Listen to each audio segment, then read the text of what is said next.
Welcome to Plus Talk on Plus Life, where we are all about turning positive into a plus. My guest today, he is otherwise known as Undetectable Man. It's Jacen Zhu. Hello, nice to see you too. I'm so excited to be here. How are you? I'm good. I'm jealous that you've got a fancy embroidered U equals U top, but I'll take that up with senior management later on. Absolutely. Listen, you've got a really interesting life and you're doing some fantastic stuff. We're going to get to Takedowntina in a bit because that's a really, really important thing to talk about. But let's talk about you and your diagnosis. I mean, you were diagnosed at 16 years old, right? Yes, I was. I was 2000, I believe it was July of 2005. I found out I was 16 years old. It was either that or a cancer diagnosis from my primary care, who was also my pediatrician at the time. I had a few swollen lymph nodes, and so she ran a couple of tests, and at that time, people were really dying of cancer. So, HIV was just not on my radar, and, I'm kind of grateful that I am diagnosed being a person living with HIV because at that time frame, people were just dying from cancer. So, I mean, I probably wouldn't be here today if I had cancer.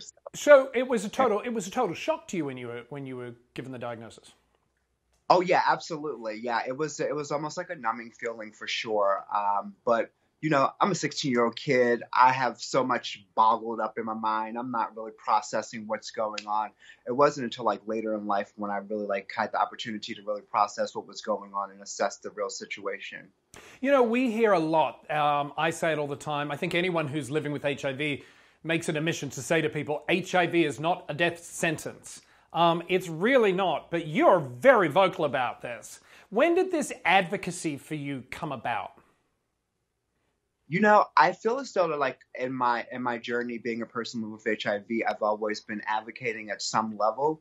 Even if it's kind of having these one-on-one discussions with my friends, getting them to understand a little bit better, how it is being a person living with HIV versus stigma, using words such as dirty and clean to really refer to people living with HIV. When I really became grounded in the work of advocacy was when I started with Prep Squad DC, which was on their PrEP campaign. And so it really gave me an opportunity to really own my story and my narrative to be like, hey, you know what? There are a lot of Black and brown boys out there or queer, non-binary humans out there who, are living with HIV. And really I felt that it was a call to action to really just stand up and be authentic about, being a person living with HIV and being someone who had been in the adult industry too, because, we feel as though that people who do, sex work can't be, people who are living with HIV, and that's just not true at all. So I really want to break a lot of barriers and stigma moving forward. Well, there's a whole lot of stigma associated with being a sex worker or being in adult entertainment. But I want to go back to a second. You're 16 years old and you get that news. How do you react to it? And how did you get from that moment to where we are today? To be honest, at 16, I really did not think about it.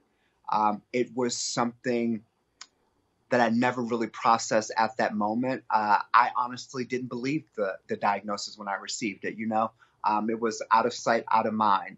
It wasn't until, things happened in my life and my journey kind of changed, being at one point diagnosed with AIDS, and then really understanding, the severity of, shit got real, didn't it? Yeah, absolutely. And it was an eye opener for me, but it was also an opportunity for me to really become really preventative in my care and understand, the inner workings of, being someone living with HIV and the healthcare system. Now, you've not been shy in the past about talking about substance abuse, addiction to crystal meth. I think there are a lot of us, especially gay men, who end up with HIV, especially when they're young, who turn to substances to kind of numb the pain, turn down the volume and escape. How did you kind of fall into that world? And tell me about hashtag Takedowntina, which I think is such a great title. Yeah. So what happened for me in my journey was that, a typical let's go hang out, at the local club. I have, a few libations, and then, you typically go home with, your pick of gentlemen. Typically, I'm a creature of habits, so I found a safe place with this couple. They would indulge with crystal meth, but I would never, I was more of, pot or, drinking type of person. And eventually one day curiosity killed the cat, and I was just like, well, let's experience this. And so I did. And, it was great in the moment.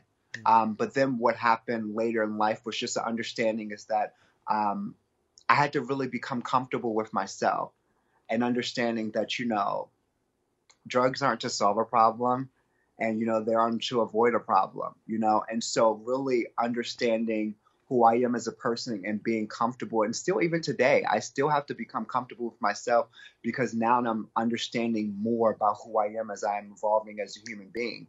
So what I felt is, what was important for me when I initially started Takedowntina was to really just start spreading awareness about crystal meth use within queer and trans communities of color, because I felt as though that we had campaigns such as like Kill Meth, and that primarily catered to, white gay men or white queer men. And no one was really talking about it within our community, because historically it's just not a drug that we use. But now, the times have changed, and we're really using this drug, and a lot of us are declining rapidly. And so it's like, someone has to be the front person, to be like, hey, it's okay to not do this, and if you do this, let's talk about, harm reduction and mitigating your risk so that you can live a happy, healthy life. Like, people, when they engage in crystal meth use, forget to take their medication, forget to show up for their appointments, forget to even take showers or bath, and really they forget to eat. Yeah, eat, stay hydrated. And really what I'm offering is an opportunity is for people to really become understanding of, harm reduction.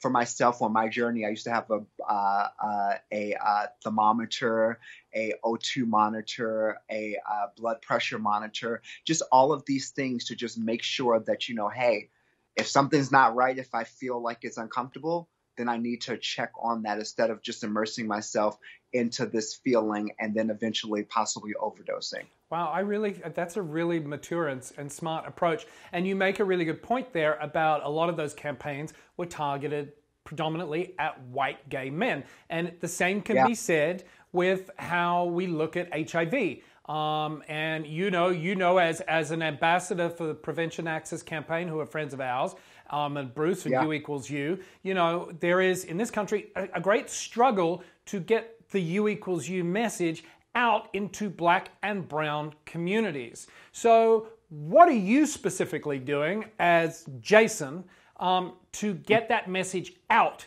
that you find is working and is resonating versus what white dude here with, the big mouth has to say? Yeah. Well, for myself, what it is that I'm honestly just, I'm no longer trying to be perfect, I'm just authentically showing up as myself, and really understanding who I am. What it is that I'm understanding that being a black queer person, like, I'm not going to fit every narrative. But I know somewhere on my journey, my story is going to resonate with someone who looks like me, who comes from, where I come from, and they're going to get little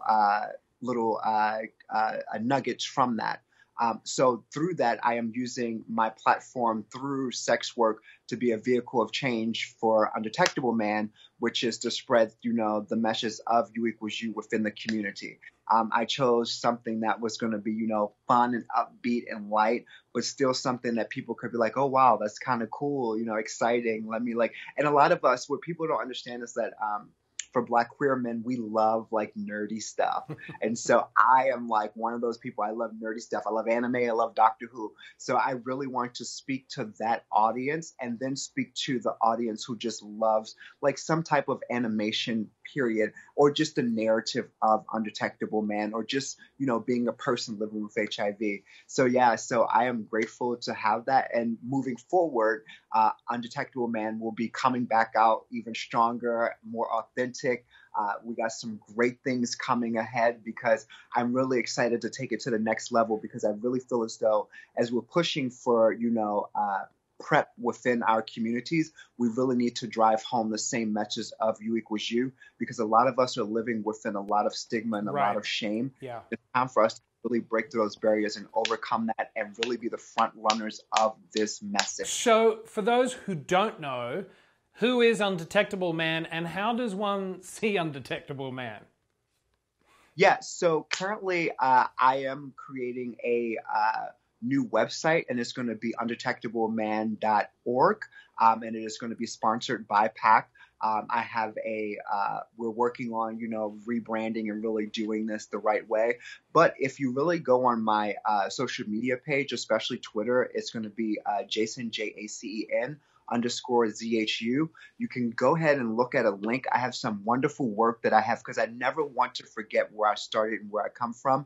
And, the platform that was afforded for me through Prep Squad DC, I love them so much, because it was a great opportunity for me to really drive home the message. And so if you go there and really see some of that information there of the previous stuff, and to prepare you for what's coming next, you'll be all caught up and everything. So yeah, so that's where you can find me. That's where you can look for the information.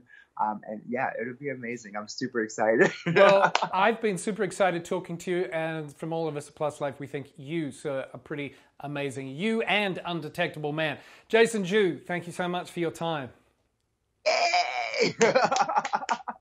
Now, you can check out Undetectable Man by checking out our website, pluslifemedia.com. And remember, follow us across all social media platforms. We are at Plus Life Media. Thank you so much for your time today. I'll see you next time.